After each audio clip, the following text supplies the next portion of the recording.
Hello বন্ধুরা, good morning. আমি সুইটি। আমার নতুন একটা ব্লগে তোমাদের অনেক অনেক ওয়েলকাম। কেমন আছো তোমরা সবাই? আশা করছি সবাই ভালো আছো আর সুস্থ আছো। আর আমরাও না সবাই ভালো আছি। সকালবেলা থেকেই আজকে শরীরটা ভালোই ম্যাচ করছিল, কারণ আগের দিন রাতে ঘুম হয়নি গরমে। তাই আর কি ঘুমটা ভোরের দিকে ভীষণভাবে জেগে এসেছিলো। খুব ভোরের দিকে ঘুম এসেছিলো, তো সকাল টাইমটায় একবারেই আমি চোখের পাতা খুলতে পারছিলাম না। কিন্তু মনে ভাবলাম, না, বরের তো অফিস আছে, রান্না তো বসাতে হবে, তাই আর কি চোখ খুলতেই হলো, কষ্ট মষ্ট করে উঠতেই হলো। তো উঠে আবার রান্না বান্না কাজকর্মই লেগে গেছি সকালে। আমাদের নারীদের কিন্তু জীবনটা এরকমই। আমরা যদি কখনো ভাবি যে না, আজ আমি কিছু করব না, আমাদের কিন্তু রেহাই নেই সংসারের কাজ থেকে, তাই না? সব কিছু কিন্তু আমাদেরকেই মেনটেন করে চলতে হয়। সংসারে কতটা কী প্রয়োজন, কার কী প্রয়োজন, কার কী ভালো লাগা মন্দ লাগা, সমস্তটাই কিন্তু আমাদেরকেই চিন্তাভাবনা করতে হয়। এরকম জায়গাতে আমার মারাও ছিল। আমি যখন খুব ছোট ছিলাম, শিবমের মতো, আমার ছেলের মতো, তো আমার মা তো এরকম একটা এরকম আমার মতো জায়গায় ছিল। তা মাও এরকমগুলো অনুভব করেছে। আর তখন কিন্তু আমি খুব মজা করি দিনগুলো কাটিয়েছি আমার ছেলের মতো। তো এখন কি আর সেই ফুরসত হয়? ছোটোবেলা কি কখনো ফিরে পাওয়া যায়? কখনো যায় না। হ্যাঁ, তবে ছোটোবেলাগুলো ফিরে পাওয়া যেতে পারে, সেটা আমার বাচ্চার মধ্যে দিয়ে।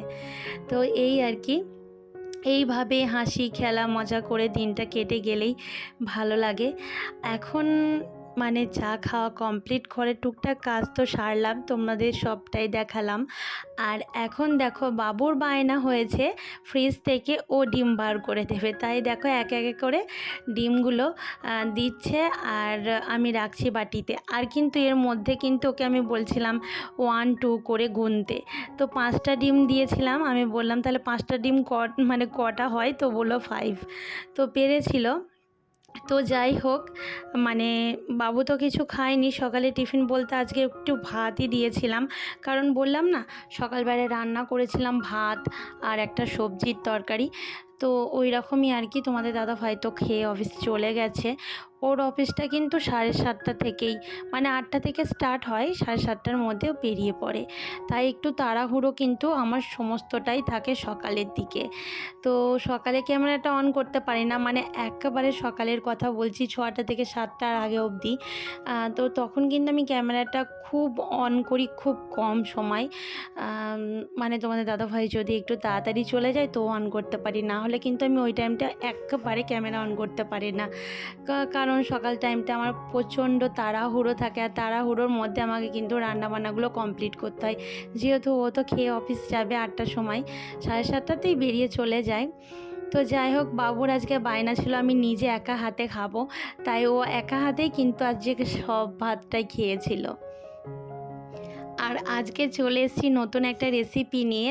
ডিম কিন্তু আমরা সবাই রান্না করি, কিন্তু এরকমভাবে যদি ডিম কষা বাড়ির সবাইকে খাওয়াও, তাহলে চেটেপুটে কিন্তু ভাত পুরো ফিনিশ করে দেবে। তো আমি দেখো কেমন করে রান্না করছি। আমি কিছু মশলা অ্যাড করব ডিমটাকে তেলে দেওয়ার আগে। তো এটা দিলে খুব টেস্টি হয় ডিম কষাটা। এই যে দেখো, নুন হলুদ দিয়ে মাখিয়ে নিলাম। এরপর দেখো আমি কি মশলা দিচ্ছি। এটা সম্পূর্ণটাই আমার নিজের স্টাইলে। এটা আমি কোথাও কোনো কিছু কারোর সঙ্গে দেখে বা শিখে বা ইউটিউব দেখে কোনো কিছু কারো রান্না দেখে শিখিনি। এটা আমার সমস্তটাই আমার স্টাইলের। তার লঙ্কা গুঁড়ো দিলাম, ধনে গুঁড়ো দিলাম, আর দেব জিরে গুঁড়ো।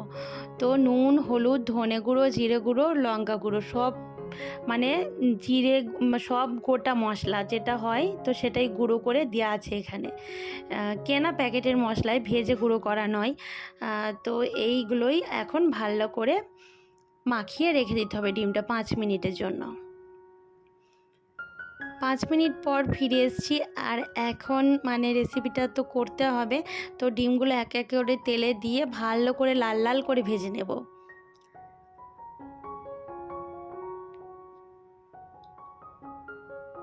আর এতটা গরমের মধ্যে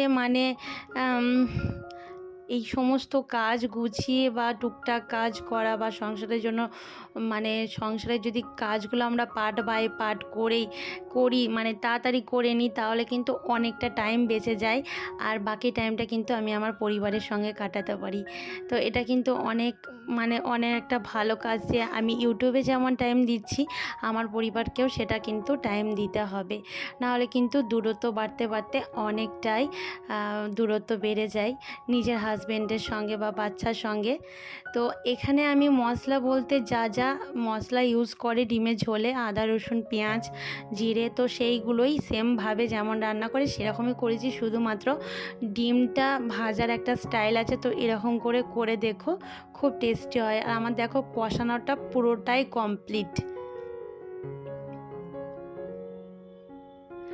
নামানোর আগে দিয়ে দিলাম গোটা ধনে, গোটা জিরে আর শুকনো লঙ্কাটা আমি পেস্ট করে নিয়েছিলাম ভাজা, তো ওটাই শিলে গুঁড়ো করে ওই মশলাটা দিয়ে দিলাম। আর এলাচ লবঙ্গ দারচিনি ছিল তার সঙ্গে, ওগুলো সব একসঙ্গে ভেজে শিলে গুঁড়ো করে তারপরে সেই মশলাটা নামানোর আগে দেওয়া হয়েছিল। আর এই জায়গাটা একটু ক্লিন করলাম যেহেতু রান্নাবান্না তো কমপ্লিট, আর এখানে অনেক কিছুই এঁটো কাটা পড়ে থাকে। আমার মশলার কৌটোগুলো দেখতে পাচ্ছ পড়ে, এগুলো এখনও ঢাকনা মারা হয়নি, কারণ এগুলো সবসময় ইউজ করছিলাম রান্না বান্না করতে করতে, এখানেই আর কি ফেলানো ছড়ানো ছিল। তো এইগুলো এক এক করে পরিষ্কার করে এখন নিজের জায়গায় তুলে দেবো। আর প্রতিদিনের কাজ যদি আমরা করি না একদিনে, মানে সমস্ত কাজগুলো এসে পড়ে না। প্রতিদিনকার কাজ প্রতিদিন যদি করে থাকি তাহলে সমস্তটাই ক্লিন থাকে চারিদিকটা, আর কিন্তু খুব ভালো লাগে। তো আমরা যদি সমস্ত কাজগুলো টাইমের আগেই যদি সব কমপ্লিট করতে পারি, তাহলে বাকি যেটুকু টাইম আমাদের হাতে থাকে সেই টাইমটা কিন্তু আমরা আমাদের পরিবারের সঙ্গে কাটাতে পারি, ভালো মন্দ কথা সবার সঙ্গে শেয়ার করতে পারি, বা বাড়িতে মা বাবার সঙ্গে ফোনে কথা বলতে পারি, বা আরও অন্যান্য খুঁটিনাটি ঘরের সংসারে কাজকর্ম থাকে সেগুলোতেও কিন্তু হাত লাগাতে পারি। আর এখন টাইম মানে আমার ছেলের টাইমটা বলছি, এই টাইমে বাচ্চাদের কিন্তু অনেক কেয়ার নিতে হয়, যত্ন নিতে হয়, তাদের ভালো লাগাগুলো বুঝতে হয়, তাদের পাশে থাকতে হয়, মাঝে মাঝে তো আমার ছেলের সঙ্গে খেলাও করতে হয়। তো এইগুলো আর কি। তো যাই হোক, ওই জন্যই আমি আর কি টাইম নষ্ট করি না, টাইমের আগে যেন কাজগুলো সব কিছু সেরে ফেলার চেষ্টা করি। আর সমস্ত কাজ মোটামুটি কমপ্লিটের দিকেই, বাসন কিন্তু ক্লিন করা হয়ে গেছে, আর যেখানকার জিনিস আমি সেখানে রেখে দিলাম বাসনগুলো। আর দেখলেই তো মশলার কোটোগুলো সমস্ত কিছু রেখে দিলাম।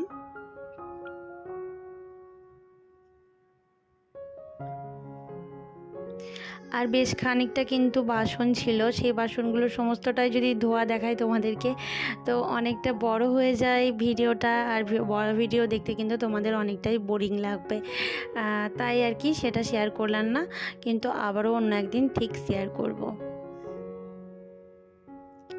এখন চলে এসেছি দেখো সার্পগুলো মাখাবো, তার জন্য আর কি জল নিয়ে নিয়েছি বালতিতে, আর সার্প নিয়ে নিলাম, আর এবার সবগুলো একে একে মাখিয়ে দেবো। আজকে খুব একটা সার্প দেওয়ার মতো ছিল না, ওই একটা বেড কভার ছিল ছোট পাড়া তাও, আর ওই দুই একটা জামা কাপড় ছিল, তো খুব তাড়াতাড়ি হয়ে যাবে, মানে কিছুক্ষণ ভিজিয়ে রাখলেই কিন্তু ছেড়ে যায়, কারণ সার্পটা ভালো, প্লাস আমার জামা কাপড় আমি প্রতিদিনকারটা প্রতিদিন দিয়ে নিই, তো তাই অতটা কিন্তু নোংরা হয় না। এগুলো আমাদের রেগুলার ইউজ করা জামা কাপড়, আর রেগুলারই এরকমভাবেই আর কি সার্ফ দিয়ে থাকি।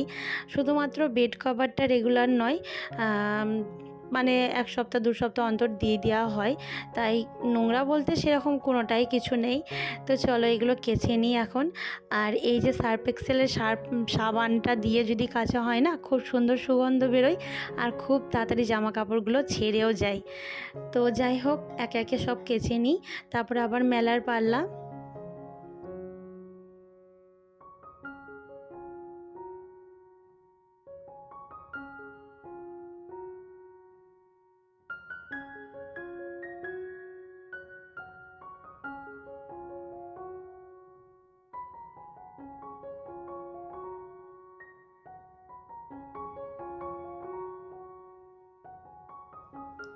তো দেখো আমার শার্টগুলো কেচে মেলাও হয়ে গেল, বললাম না সেরকম কিছু আজকে জামা কাপড় ছিল না, ওই দুই একটা ছিল।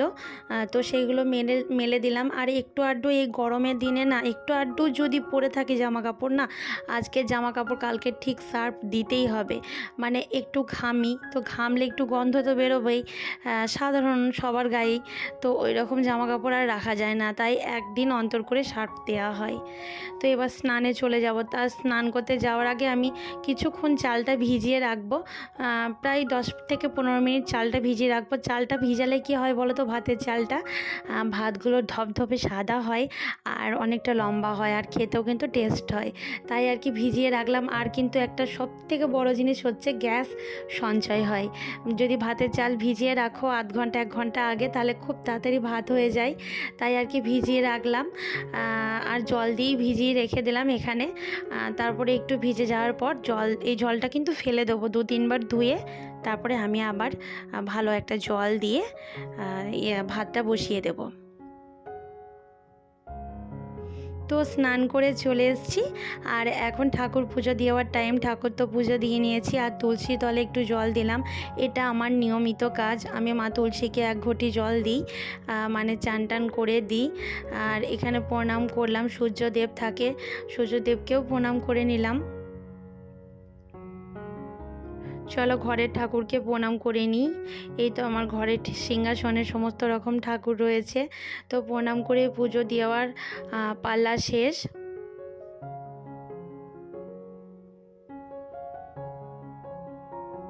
এখন ভাত বাড়তে চলে এসেছি, আর ভাতটা বেড়ে নিয়েছি। আজকে রান্না কি করেছিলাম বলো তো, আলু আর শিম ভাজা করেছিলাম পোস্ত দিয়ে, কালো জিরে ফোড়ন দিয়ে, শুকনো লঙ্কা ফোড়ন দিয়ে পোস্ত দিয়ে করেছিলাম আলু আর শিম ভাজা। আর তার সঙ্গে কিন্তু বেশ খানিকটা পেঁয়াজও দিয়েছিলাম, আর ডিমের ঝোল। ব্যাস এই ছিল মেনু। চলো আজকের মতো এতটুকুই। টাটা।